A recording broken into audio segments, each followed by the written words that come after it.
Sous le pont Mirabeau coule la Seine, et mes amours, faut-il qu'ils m'en souviennent? J'ai eu 8 couples et quelques aventures depuis mes presque 18 ans. J'ai été étudiante en lettres à Paris 4 Sorbonne et en allemand au Grand Palais.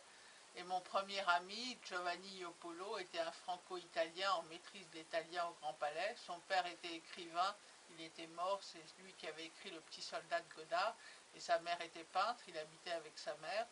Et il travaillait chez Christian Bourgois, il habitait chez moi, et j'habitais dans le 16e des chambres de bonne contre des cours particuliers à 2 jeunes garçons. Il habitait chez moi et je l'invitais en vacances. Et lui, il me faisait faire ses fiches de lecture pour Christian Bourgois sans me déclarer, sans me payer, sans me faire signer, etc. Ça a duré 1 an. Ensuite, au Festival de musique contemporaine de Royan, comme j'habitais rue de Rivoli avec ma sœur et mon beau-frère, qui était plus âgé que ma sœur de 15 ans, j'ai eu un modèle de couple plus âgé comme ça, et je suis tombée dans les bras de Michel Portal, qui avait eu un coup de foudre pour moi, qui avait 35 ans alors que j'en avais à peine 19. Donc lui, c'était un grand musicien, compositeur de jazz, de classique, de contemporain, clarinettiste et polyinstrumentiste. Il faisait de la belle musique, effectivement, qui m'a séduite. C'est par sa musique que je suis tombée amoureuse de lui.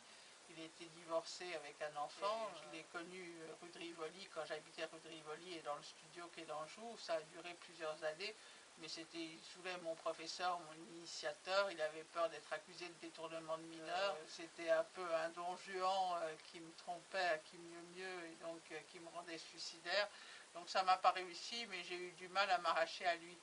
Ensuite, j'ai connu Denis Chegaray, un ami réalisateur de télévision qui avait filmé des amis musiciens et compositeurs avec qui je travaillais. Je sortais avec Pascal Brogniot, qui était productrice sur la 2, après qui passait sur la 1. Et il ne voulait pas la quitter parce qu'elle était en psychanalyse et donc il n'arrivait pas à lui parler de moi, donc c'est moi qui l'ai quittée.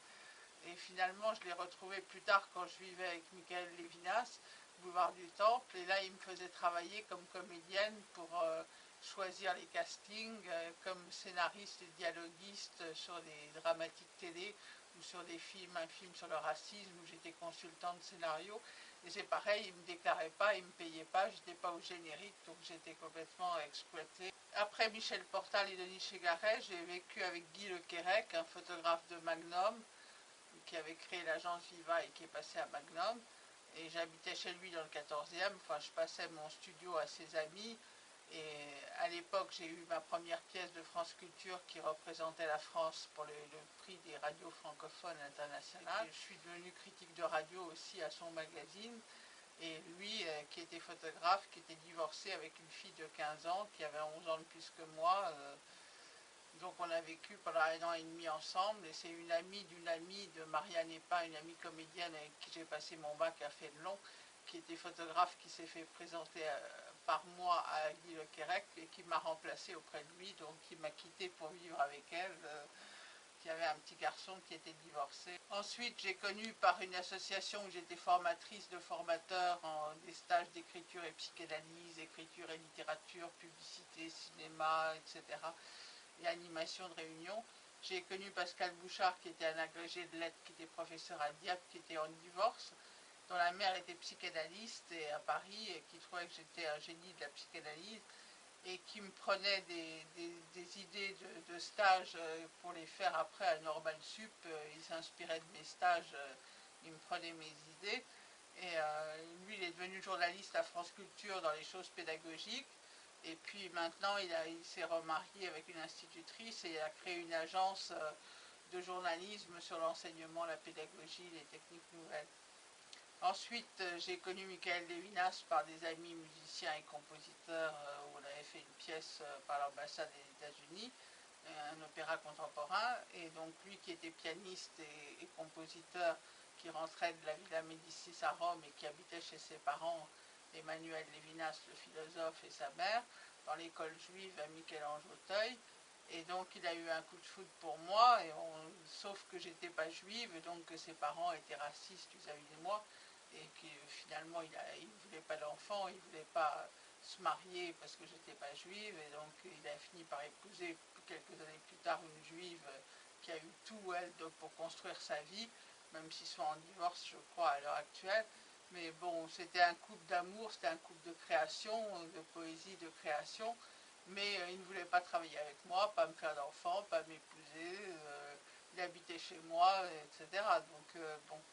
Ensuite, je suis restée seule pendant longtemps à rebondir dans le travail, mais à craquer en dépression, tellement j'étais échaudée. Et j'ai rencontré Bertrand Duplantier, un scientifique docteur en physique du CEA et du CNRS, qui était à l'exposition de l'Académie française, qui avait eu. Et donc lui aussi a eu un coup de foudre pour moi. Et c'était un chercheur, il était en psychanalyse depuis 5 ans quand je l'ai connu, il a continué pendant longtemps.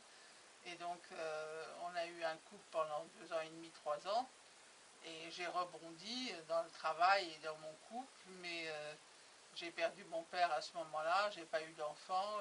Lui avait des papillomavirus et j'ai risqué pendant 3 ans avec lui la stérilité ou le cancer de l'utérus. Et alors qu'on veut des enfants, c'est vraiment contradictoire.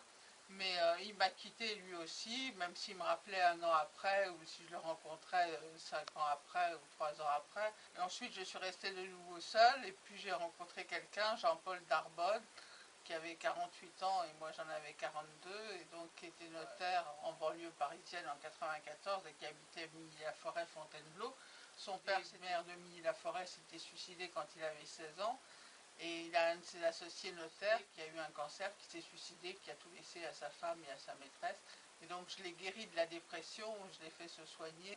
Malheureusement, c'est lui qui m'a quitté 2 fois. On a eu 2 périodes où on s'est connus. Et c'est ma soeur qui s'est suicidée.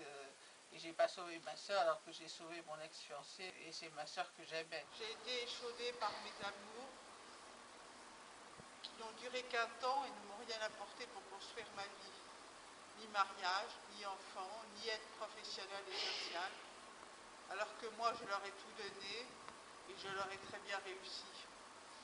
Ils sont devenus heureux, riches ou aisés, certains célèbres, la plupart ont eu des couples et des enfants, alors que moi j'ai perdu ma jeunesse et je suis restée seule et blessée à me reconstituer après chaque rupture, en rebondissant dans le travail mais pas dans ma vie privée par déception.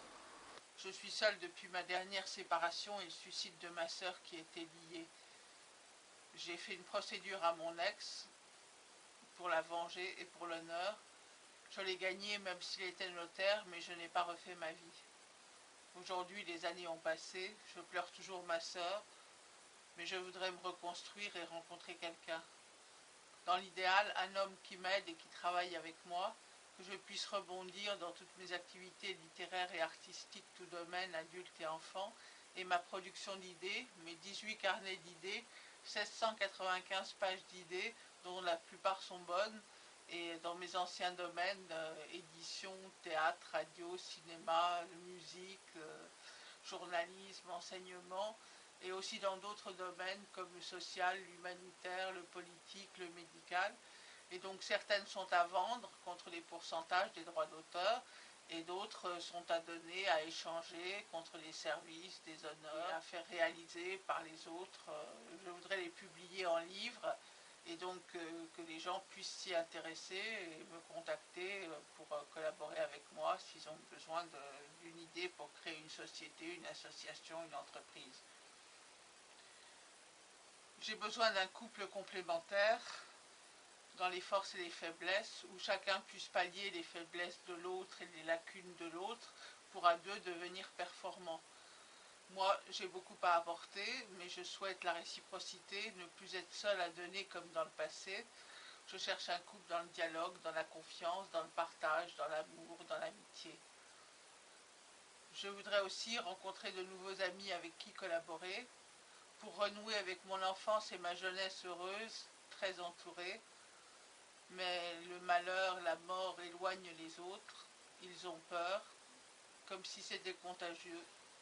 Je veux en sortir, je veux maintenant du bonheur et du travail, de la réalisation, tirer bénéfice de mes acquis, de mes atouts, de mes expériences, de tout ce que j'ai créé, je l'ai bien mérité, et je veux enfin en profiter et en faire profiter les autres. C'est un appel, à vous de m'entendre, à vous de me répondre, à vous de me rejoindre. Sur le pont de Mirabeau coule la Seine, que mes amours et ma vraie vie reviennent.